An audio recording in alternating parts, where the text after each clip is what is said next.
صدیوں پہلے ایک ہری بھری سلطنت تھی جس کا نام نور آباد تھا۔ یہاں لوگ کھیتوں میں محنت کرتے، بازاروں میں ہنستے مسکراتے اور رنگین میلے لگاتے تھے، لیکن وقت کے ساتھ ساتھ ان کے دلوں میں لالچ، خود غرضی اور جھوٹ نے جگہ بنانی شروع کر دی۔ کوئی دوسرے کی مدد نہیں کرتا تھا اور ہر کوئی دولت کے پیچھے بھاگتا تھا۔ نور آباد کا بادشاہ ایک نیک دل اور انصاف پسند شخص تھا۔ وہ چاہتا تھا کہ آنے والی نسلیں سچائی اور نیکی کو اپنائیں، لیکن اسے فکر تھی کہ لوگ اپنی اصل پہچان کھو چکے ہیں۔ ایک دن بادشاہ نے دربار میں اعلان کیا، میں اپنی سلطنت کا وارث وہ بچہ بناؤں گا جو سب سے قیمتی خزانہ لا کر دکھائے گا۔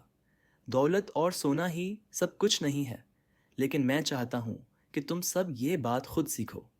پورا شہر ہلچل میں آ گیا۔ ہر بچہ خواب دیکھنے لگا کہ وہ مستقبل کا وارث بنے گا۔ امیر گھرانوں کے بچے فوراً اپنے گھروں سے سونا، چاندی، ہیرے اور قیمتی جواہرات اکٹھے کرنے لگے۔ کسی نے قیمتی قالین سجائے، کسی نے صندوق بھر کر سکے نکالے۔ ہر کوئی سمجھتا تھا کہ دولت ہی سب سے بڑا خزانہ۔ اسی گاؤں میں ایک غریب لڑکی رہتی تھی جس کا نام نیسا تھا۔ اس کے والدین بچپن میں ہی فوت ہو چکے تھے اور وہ گاؤں والوں کے چھوٹے موٹے کام کر کے پیٹ پالتے تھے۔ اس کے پاس نہ سونا تھا نہ زیور۔ نیسا اعلان سن کر سوچ میں پڑ گئی، میرے پاس تو کچھ نہیں ہے، میں بادشاہ کو کیا دوں گی؟ وہ غمگین ہو کر باغ میں جا بیٹھی۔ اچانک اس کی نظر ایک ننھے پرندے پر پڑی جو کانپ رہا تھا۔ اس کے پر زخمی تھے اور وہ اڑ نہیں پا رہا تھا۔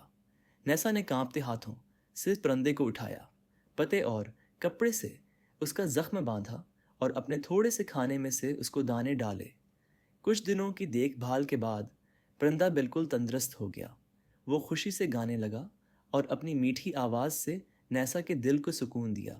اسی لمحے نیسا نے سوچا، اصل خزانہ یہی ہے کہ کسی کی مدد کی جائے۔ دولت ختم ہو جاتی ہے، لیکن نیکی ہمیشہ دلوں میں زندہ رہتی ہے۔ آخر کار وہ دن آ گیا۔ محل کے بڑے ہال میں بچے قطار سے آ رہے تھے۔ کوئی بھاری صندوق لا رہا تھا، کوئی چمکتے ہوئے زیورات۔ دربار کی دیواریں قیمتی خزانے کی چمک سے جگمگا رہی تھیں۔ نیسا کے پاس کوئی سونے کا ڈبہ نہ تھا۔ وہ صرف اپنے ہاتھوں میں وہ ننھا پرندہ لیے بادشاہ کے سامنے آئی۔ سب ہنسنے لگے۔ کوئی بولا، یہ خزانہ ہے یا مذاق؟ لیکن نیسا نے نرمی سے کہا، بادشاہ سلامت، میرا خزانہ یہ ہے کہ میں نے ایک زخمی پرندے کو بچایا، میں نے اسے دانہ دیا، اس کی مرہم پٹی کی اور آج یہ خوشی سے گاتا ہے۔ دولت تو ختم ہو جاتی ہے، لیکن نیکی اور سچائی کبھی ختم نہیں ہوتی۔ پورا دربار خاموش ہو گیا۔ بادشاہ کی آنکھوں سے آنسو بہہ نکلے۔ وہ تخت سے اٹھ کر نیسا کے قریب آیا اور کہا، تم نے سب کو سب دیا ہے کہ دنیا کا سب سے بڑا خزانہ رحم دلی اور سچائی ہے، نہ کہ دولت۔ تم ہی نور آباد کی شہزادی اور ہماری سلطنت کا وارث بنو گی۔ اس دن کے بعد سلطنت کے لوگ بدلنے لگے۔ انہوں نے